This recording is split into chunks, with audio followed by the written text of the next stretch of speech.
If you want to downgrade your SurveyMonkey account, I'll show you the quickest way to do it step by step. This is useful if you no longer need a paid plan, want to avoid renewal charges, or simply want to move back to a free account.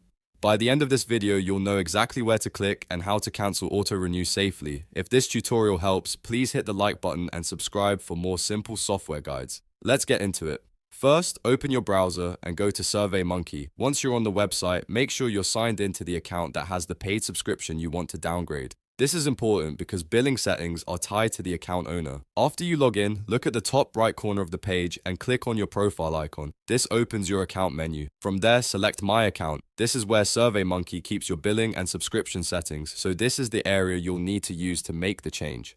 Inside My Account, look for billing details and click on it. This section shows your current plan information, payment status, and renewal settings. It's always a good idea to review this page first so you know exactly what subscription you currently have and when your next billing cycle is scheduled. Now look for the cancel button near the auto renew setting. This is the key step for downgrading your account because turning off auto renew helps prevent the paid plan from renewing again. Click the cancel option next to auto renew and follow any prompts that appear on the screen. SurveyMonkey may ask you to confirm that you want to cancel or downgrade. If that happens, read the message carefully before confirming. Some accounts may stay active until the end of the current billing period, so you may still be able to use your paid features until that time ends. Once you finish the cancellation process, your account should be set to stop renewing automatically. In many cases, that means your account will move back to a free or downgraded state when the current billing term expires. To be safe, go back and double check your billing details to make sure the auto-renew setting is turned off.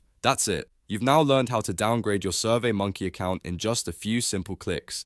If this video saved you time, please like this video, subscribe to the channel, and turn on notifications so you don't miss the next tutorial. Thanks for watching, and I'll see you in the next one.